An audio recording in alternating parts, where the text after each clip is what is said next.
اعوذ باللہ من الشیطان الرجیم بسم اللہ الرحمن الرحیم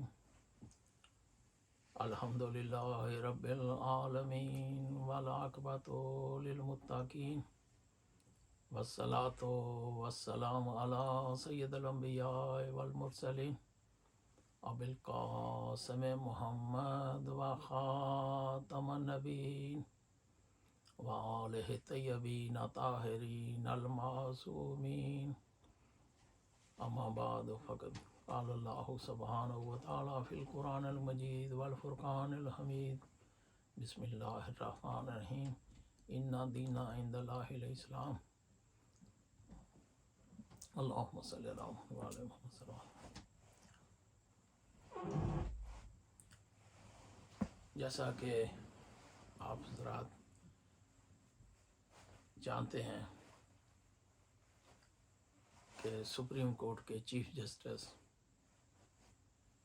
صاحب نے جو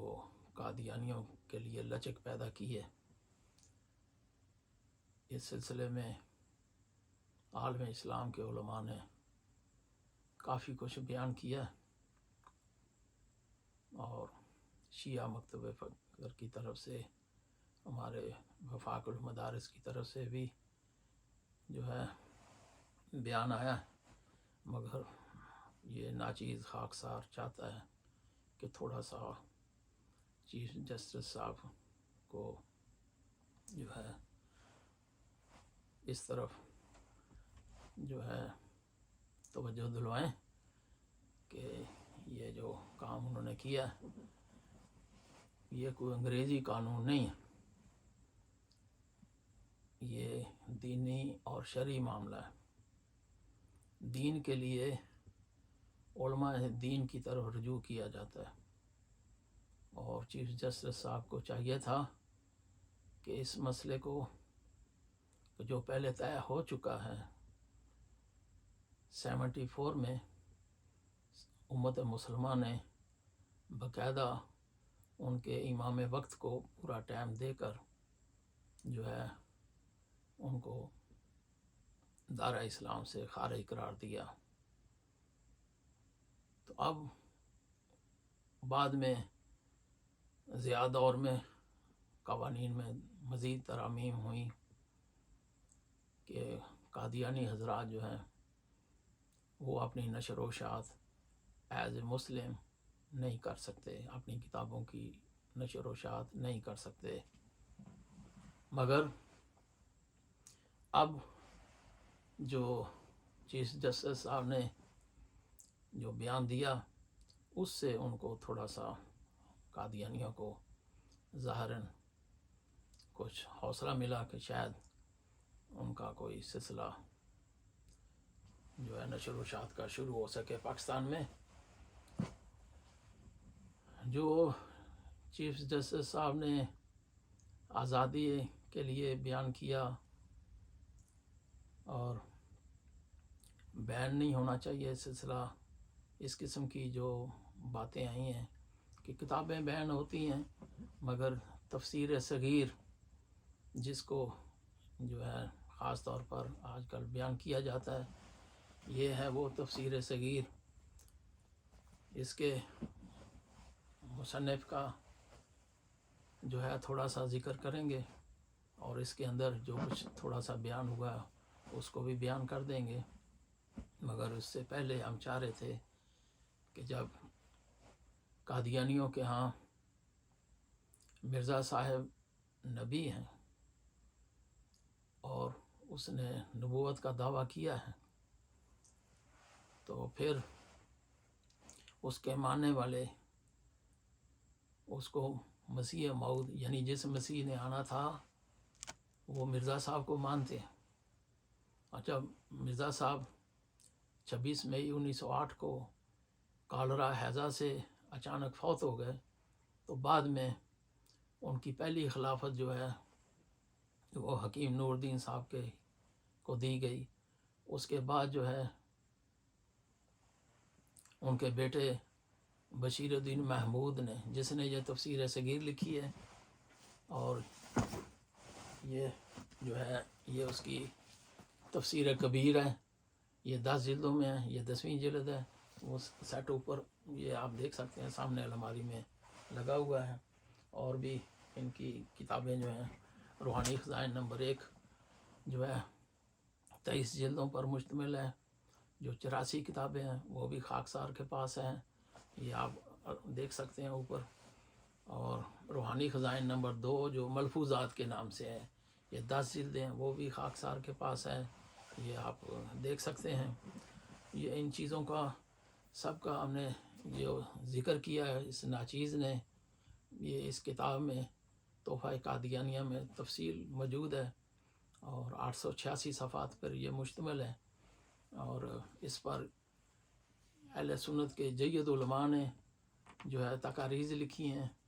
علامہ منظور چنیوٹی جو سفیر ختم نبوت کے نام سے مشہور ہیں، انہوں نے بھی اس پر تقریض لکھی، اور جو ہے یہ علامہ منظور چنیوٹی صاحب کی تقریض ہے۔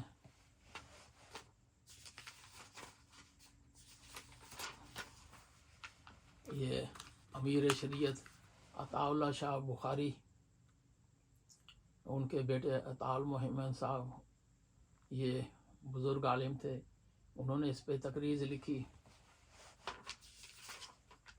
اور یہ ختم نبوت کے جو مرکزی صدر علامہ اللہ وسایا، انہوں نے اس پر تقریض لکھی۔ یہ شیعہ علماء میں مفسر قرآن حضرت آیت اللہ العظمیٰ آغا شیخ محمد حسین نجفی نے اس پر تقریض لکھی، اور اسی طرح علامہ مفتی سید عنایت علی شاہ صاحب علی یونیورسٹی والے شاہ گردیز نے، انہوں نے اس پہ تقریض لکھی۔ اور جو ہے علامہ سید قاضی نیاز حسین مرحوم نے جو ہے اس پہ تقریض لکھی، جو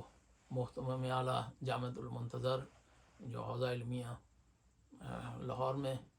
انہوں نے اس پہ تقریض لکھی۔ تو الغرض اس میں جو ختم نبوت کا مسئلہ ہے وہ تو ناچیز نے، یہ دیکھیں 702 صفحے سے شروع ہو رہا ہے، اور یہ جا کر 800 جو ہے 64 صفحے پر جا کے جو ہے نا یہ ختم ہو رہا ہے۔ تو اس طرح 64 صفحے پر جا کر ختم ہو رہا ہے یہ پورا چیپٹر جو ہے ختم نبوت کا۔ ساری تفصیلاً ہم نے قادیانیوں کے بارے میں اس کتاب میں چیزیں بیان کی ہیں، کیونکہ اس میں جو ہے صرف چونکہ ختم نبوت پر ہی ہم نے صرف بات کرنی ہے کہ ان کا عقیدہ مرزا صاحب کو نبی ماننے کا ہے، اور وہ ہم دکھلاتے ہیں جو ہے نا ان کی کتابوں میں۔ تو اس طرح یہ سلسلہ آپ دیکھ سکتے ہیں۔ یہ تفسیر کبیر اور تفسیر صغیر جو ہے، جس کے بارے میں آزادی جو ہے دینے کی کوشش کی گئی ہے کہ کتاب جو ہے چھپنی چاہیے، یہ جس نے لکھی ہے وہ مرزا صاحب کے صاحبزادے ہیں اور ان کے خلیفہ ثانی ہیں۔ آپ جانتے ہیں کہ خلافت جو ہے وہ نبوت کے بعد سٹارٹ ہوتی ہے، جیسے کہ حضرت محمد مصطفیٰ صلی اللہ علیہ وآلہ وسلم، ان کے بعد جو ہے خلافت کا سلسلہ شروع ہوا۔ اہل سنت کے نزدیک ہمارے برادران حضرت ابوبکر کو پہلا خلیفہ مانتے ہیں، تو آخری خلیفہ جو ہیں امام مہدی علیہ السلام ہوں گے، کہ جن کے دور میں حضرت عیسیٰ علیہ السلام کا آسمان سے نزول ہوگا، اور امام مہدی علیہ السلام کا ظہور ہوگا، اور نماز کے وقت امام مہدی علیہ السلام حضرت عیسیٰ علیہ السلام کو نماز پڑھائیں گے، یعنی حضرت عیسیٰ علیہ السلام امام مہدی علیہ السلام کے پیچھے نماز پڑھیں گے، تو وہ 12ویں خلیفہ ہوں گے، 12ویں امام ہوں گے۔ تو اب چونکہ بات واضح ہوگی کہ امت مسلمہ نبوت کے بعد خلافت کو سمجھتی ہے۔ شیعہ مذہب میں پہلے حضرت علی علیہ السلام ہیں اور 12ویں امام جو ہیں امام مہدی علیہ السلام ہیں۔ تو اب انہوں نے قادیانیوں نے، مرزا غلام احمد قادیانی نے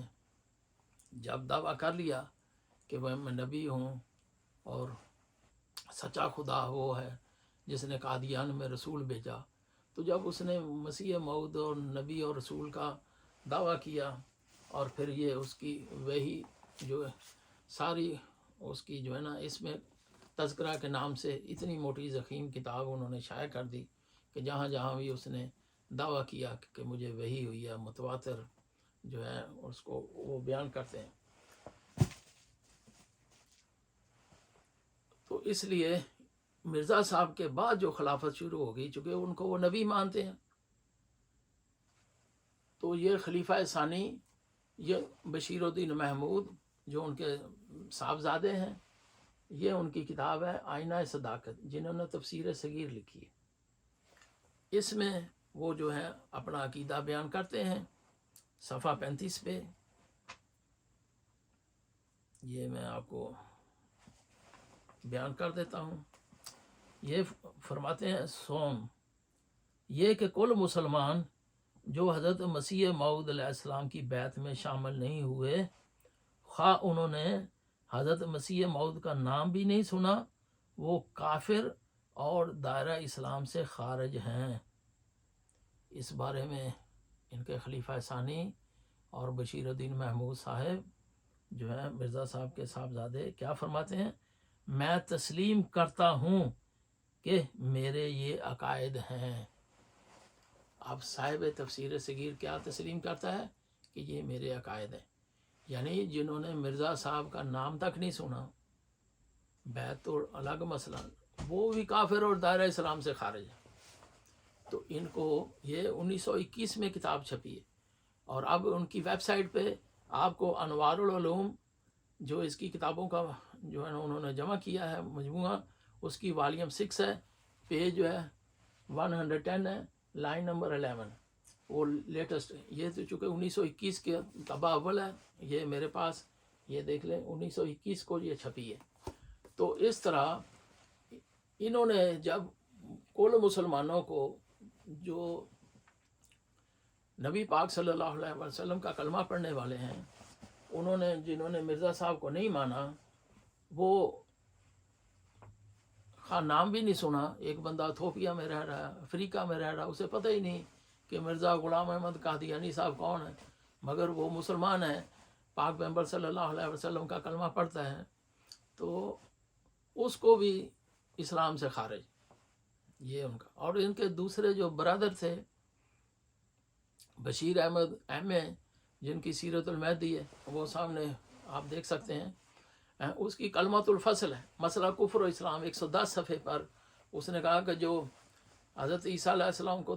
جو موسیٰ کو تو مانتا ہے مگر حضرت عیسیٰ علیہ السلام کو نہیں مانتا، جو حضرت عیسیٰ علیہ السلام کو مانتا ہے مگر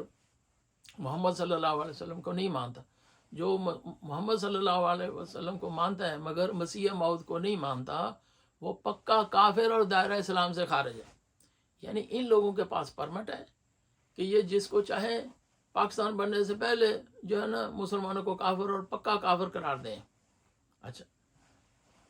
تو یہ ہے اب تفسیر صغیر، اس میں سے چند ایک چیزیں بیان کرنی ہیں تاکہ آپ ذرا دیکھ سکیں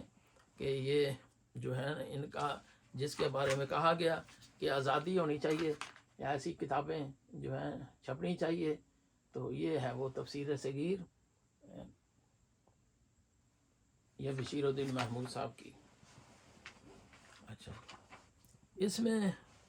وہ خاتم النبیین کے بارے میں، ختم نبوت کے بارے میں ہم نے عرض کیا نا کہ کچھ چیزیں ہم نے بیان کرنی ہیں کہ جو یہ حضرات بیان کرتے ہیں، تاکہ لوگوں کو پتہ چلے کہ ان کے نزدیک مرزا صاحب جو ہیں وہ نبی ہیں، اور اسی کا جو ہے نا یہ آگے سلسلہ خلافت کا یہ تسلیم کرتے ہیں۔ تو پھر جو ہے جب ان کا نبی الگ ہے اور ان کی خلافت الگ ہے، تو پھر وہ جو ہے کس طرح ہم جو ہیں ان کو اجازت دیں. جیسے چیف جسٹس صاحب دیکھیں، پاکستانی قانون ہے، آئین ہے، اس آئین اور قانون کے تحت سپریم کورٹ ہے، اور سپریم کورٹ کے آپ چیف جسٹس ہیں. اب اگر کیا کوئی ایسا شخص جو آئین کے مطابق نہ ہو، سپریم کورٹ اس کو اجازت نہ دے، چیف جسٹس اس کو اجازت نہ دے، اپنی طرف سے کوئی بندہ جا کر عدالت لگائے اور کہے میں سپریم کورٹ کا جج ہوں اور میں یہ کیس سن رہا ہوں، فیصلہ دے رہا ہوں، اور وہ دعویٰ کرے، کیا آپ کو یہ قابل قبول ہوگا؟ کیا پاکستانی قانون کے مطابق اس کو جج تسلیم کیا جائے گا؟ نہیں. کیوں؟ کہ جو قانون ہے، جو کانسٹیٹیوشن ہے، جو پاکستان کا سپریم کورٹ کی طرف سے وہ نہیں ہے. تو اگر آپ کے سامنے کوئی 2 نمبر جج آ کر دعویٰ کرے تو آپ کو قابل قبول نہیں ہے. تو جو بندہ بعد خاتم نبیین صلی اللہ علیہ وآلہ وسلم، جس پر امت کا اجماع ہے کہ آپ صلی اللہ علیہ وسلم کے بعد کوئی نبی پیدا نہیں ہو سکتا، وہ آ کر دعویٰ کرے تو کیا ہم اس کو اللہ کی طرف سے نعوذ باللہ نقل کفر نباشر تسلیم کر لیں؟ جبکہ نبوت کی گنجائش ہی نہیں ہے، کوئی نبی پیدا نہیں ہو سکتا. جس نے بھی دعویٰ کیا، پاک پیغمبر صلی اللہ علیہ وسلم کے زمانے میں مسلمہ کذاب نے دعویٰ کیا، اس کا کیا حال ہوا؟ تو لہذا ہمارے ہاں امت مسلمہ کا اجماع ہے کہ بعد رسول صلی اللہ علیہ وسلم جو ہے وحی کا سلسلہ ختم ہے. اور مذہب اہل بیت میں تو بہت ہی سخت احکام ہیں. یہ علل و شرائع ہے.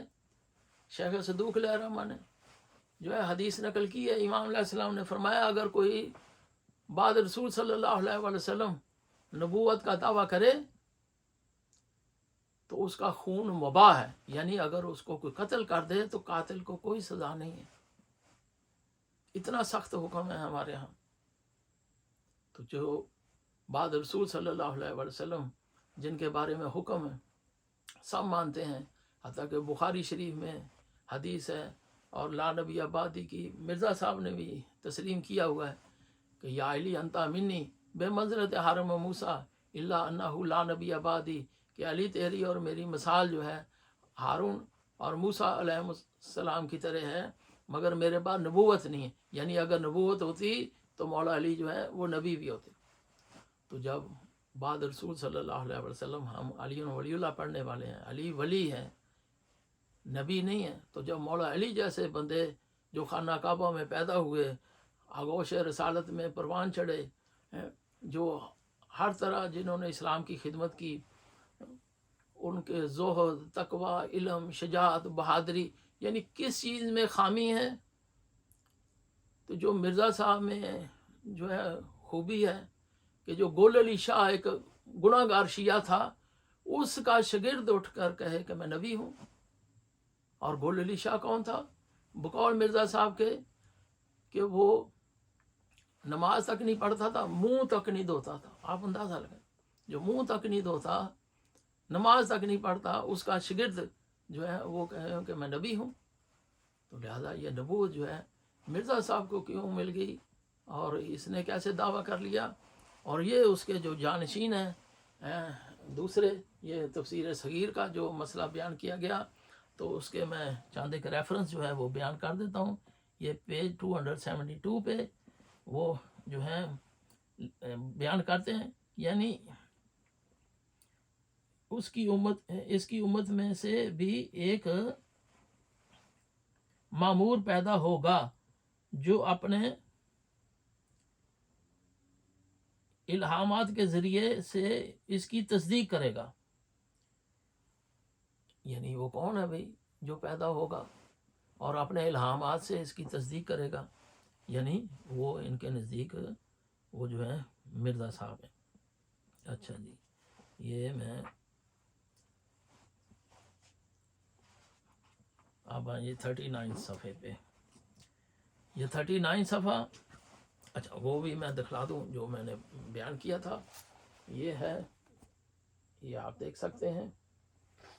اب یہ 39 صفحہ ہے، یہ بھی آپ دیکھ سکتے ہیں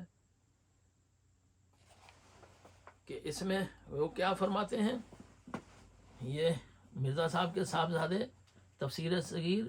پیج 39، وہ فرماتے ہیں جب حضرت مسیح موعود علیہ السلام نے بھی ان معنوں کو ہی اختیار فرمایا ہے، کیا فرق، جب حضرت مسیح موعود علیہ السلام نے بھی ان معنوں کو ہی اختیار فرمایا ہے۔ یہ کون ہے مسیح موعود علیہ السلام؟ یعنی مرزا غلام احمد قادیانی۔ پھر نیچے ایک اور مرتبہ لکھتے ہیں حضرت مسیح موعود علیہ السلام نے جو اس آیت کے معنی فرمائے ہیں۔ اچھا اب آپ نہ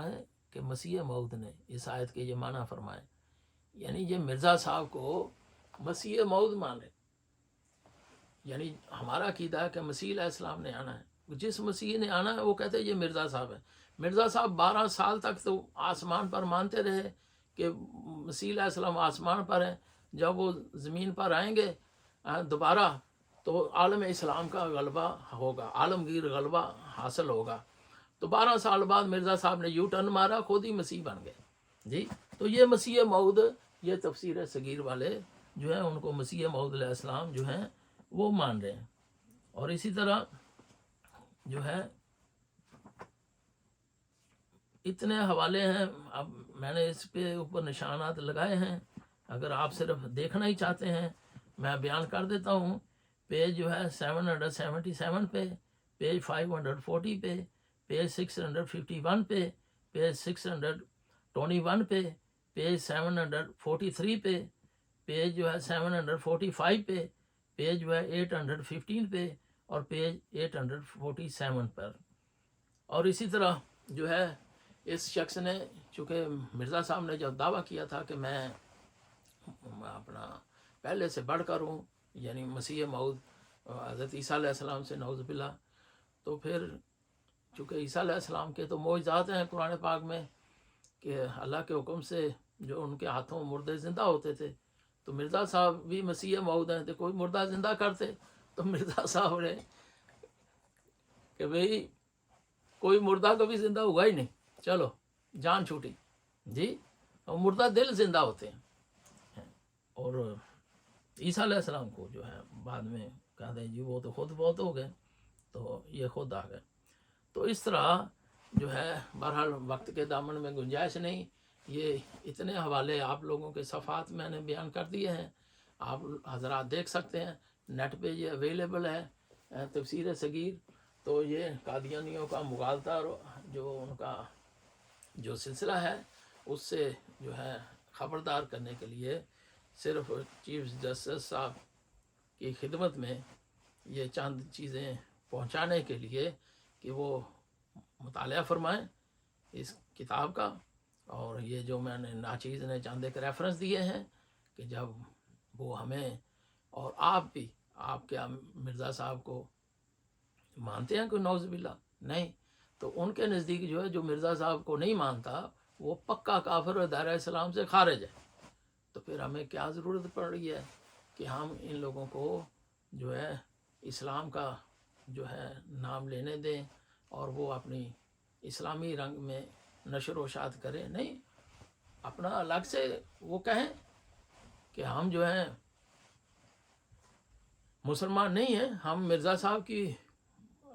کے ماننے والے ہیں، لہذا مسلمانوں نے ہمیں الگ کیا ہے، ہم نے ان کو پہلے الگ کر دیا ہے، تو لہذا اسلام سے ان کا لینا دینا کیا ہے؟ تو اس لیے چیف جسٹس صاحب آپ اپنے فیصلے پر نظر ثانی فرمائیں اور آئندہ جو ہے نا اس کو کچھ اس میں ترمیم کریں تاکہ قادیانی حضرات جو ہیں ان کو ایز اے قادیانی